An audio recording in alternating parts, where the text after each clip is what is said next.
tinggalin sana istirahat, makan, istirahat, balik lagi ke kantor. Nah seperti itu baru acingin jempol musolanya udah atau masjidnya itu udah dirindukan oleh jamaah. Ya, jadi itu mungkin cita-cita yang mungkin saya harapkan dan doakan yang mudah-mudahan nanti kedepannya terrealisasi. Imma terlepas itu siapapun DKM-nya, ya, mau Pak Topik, mau Pak Agun, setelah Pak Agun siapa nanti, ya, dan seterusnya bisa dikondisikan. Ya, kalau masalah keuangan atau dengan masalah operasional itu sebenarnya jangan sampai membuat, walaupun harus memang dibicarakan ya, tetap di konteks ada laporan dan tanggung jawab dan seterusnya, tapi bisa kita jalan-jalan nanti ya, kapan-kapan kita berjadwal ke Jogokarian ya di Jogja ataupun beberapa DKM atau pelatihan DKM yang ada di Bandung ataupun di Bogor yang bagus ya, supaya ini kalau bisa udah konteks buka lelang, buka ini dan seterusnya ya masalah, tapi jangan sampai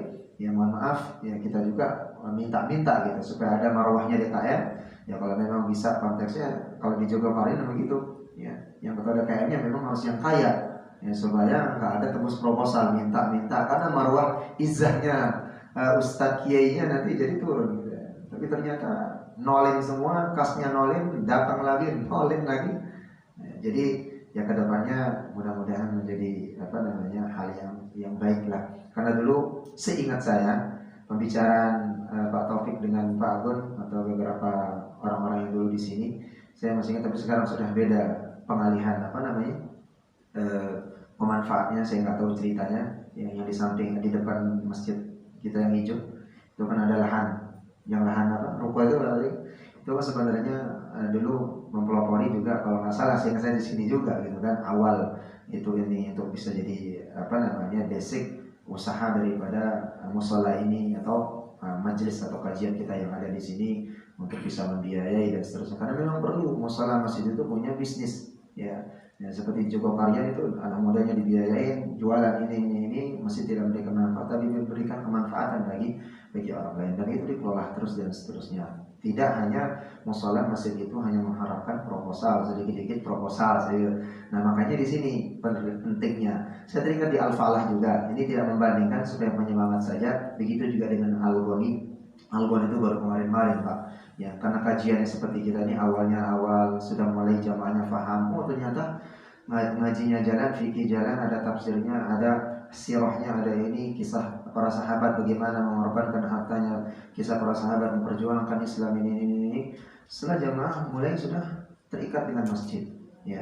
Tatkala mau dibangun masjid enak ya, pembangunan ini di lantai 2 sekarang lelang, yang atasnya habis berapa, 500 juta, oh saya Pak 100 juta, saya ini udah selesai udah, karena sudah sama-sama ngerti ngaji.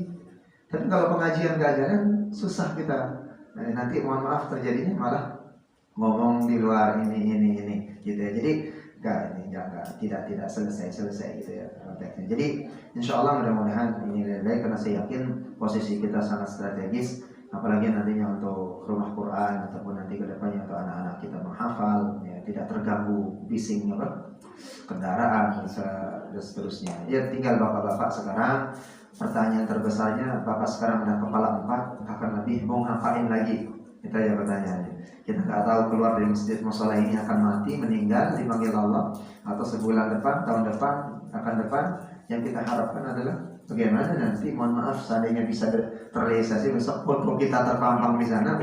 Ini yang dulu yang membangun, masya Allah, didoakan. Allahumma shalli ala Muhammad, Allahumma ighfir lahu warhamhu wa'afihi wa'fu anhu. Dikirimkan Al-Fatihah. Nah, itu pahalanya betul.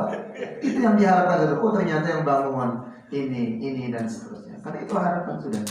Ya, usaha untuk keluarga kewajiban, memberi nafkah istri, anak dan seterusnya kewajiban kita. Ya, akan tetapi untuk merealisasikan setelah kewajiban itu, bagaimana wasilah kita supaya dia menjadi halal dan berkah, maka ini fasilitasnya musola, masjid, anak ngaji dibiayai, ada orang yang miskin diberikan makanan, orang yang membutuhkan dan ini dan seterusnya. Jadi ini menjadi sebuah cita-cita ke depan. Jangan sampai ya kita jadikan Nabawi ya, Masjid Nabawi seperti dulu tempat strategis Rasulullah SAW, campuran dampak politik di sana, membangun anak muda di sana, bisnis di sana dibicarakan, permasalahan umat di sana dibicarakan, orang sakit, Rasulullah SAW disampaikan sakit, kenapa nggak sampai ke musola atau ke Masjid Nabawi? Oh dia sakit, udah kita ada salat subuh, udah ini bareng-bareng jamaah ke sana, doakan, aman. Ya, alhamdulillah di album seperti itu sekarang. Ada jamaah nggak kelihatan sakit, ya kan gimana? Ada kas, keluarkan kas, kita bareng-bareng pada subuh. Ada yang meninggal, langsung ya. Dan bahkan ya kedepannya kalau ini yang mudah-mudahan sudah ada kita tim pemandi jenazah, itu kan boxnya udah disediakan, kafannya semua, dari tetek bengeknya selesai. Ya, yang penting ada yang meninggal, sampai inventaris ada punya yang sudah sekarang gampang kita bisa bikin itu tenda bongkar pasang, cuman 2 ruangan, ada yang meninggal nggak usah sahibul mayit yang menyewa musola yang langsung pasangin, kita bareng-bareng masang, mandiin gimana, ambulannya gimana, selesai. Itu pahala semua.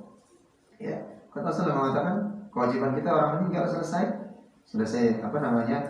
memandikan, yang mengkafankan, yang menyalatkan, yang selesai, lalu kita mengantarkan ke kuburan, mendoakannya. Ya, itu adalah kewajiban dan memang menjadi hal yang harus memang kita kondisikan. Bapak-bapak yang dirahmati Subhanahu wa taala, lalu yang tadi ingin saya sampaikan, ya nanti insyaallah kita bahas di ba'da salat Isya. Nah, ini saya sedikit menyinggung di surat Al-Kafirun. Ya, kalau pembahasan intinya nanti ada sedikit memang besar tentang bagaimana hukumnya seorang jagal dan panitia, apakah bagian daripada penerima daging kurban. Insyaallah nanti kita bacakan dalil dan dari mana pendapat para ulama, supaya jangan kita juga mengatakan dengarnya katanya bacanya. Gitu, bacanya dari mana, siapa yang mengungkapkan, ijtihadnya ulama siapa, seperti itu, supaya bisa sama-sama ini. Yang penting itu ada hadisnya, memang dia muttafaqun alaih. Jadi hadis derajatnya kalau muttafaqun alaih langsung didengar. Siapa yang meriwayatkan? Ali. Ya, langsung keponakan Rasulullah SAW. Ali bin Abi Thalib, dari Ali ibnu Abi Thalib radhiyallahu anhu, semoga Allah Subhanahu wa taala meridhai, ya, amarani Nabi. Nah, Ali bin Abi Thalib mengatakan, aku disuruh oleh Rasulullah SAW, ya, ana aqwama ala badyanihi wa an aqsama al-hurmaha wa juludaha wa jalalaha ala al-maskin. Aku disuruh Rasulullah SAW untuk mengurus unta beliau yang jumlahnya 100 ekor, ya, yang beliau miliki. Lalu beliau memerintahkanku untuk membagikan semua daging kurbannya. Jadi 100 ekor itu dikorbankan dan semuanya dibagikan kepada siapa? Alal masakin, orang-orang miskin yang membutuhkan. Wala a'tini fi jizarataha minha syai'an, muttafaqun alaih. Dan aku tidak boleh memberikan bagian apapun dari hasil kurban itu kepada tukang jagalnya yang membeli. Jadi tukang jagal itu tidak boleh mendapat bagian daging. Akan tetapi tukang jagal itu, ya, kata para ulama menafsirkan hadis ini dan dalam hadis yang lain nanti, itu harus diupah dengan uang. Ya, jadi uang yang upah dia.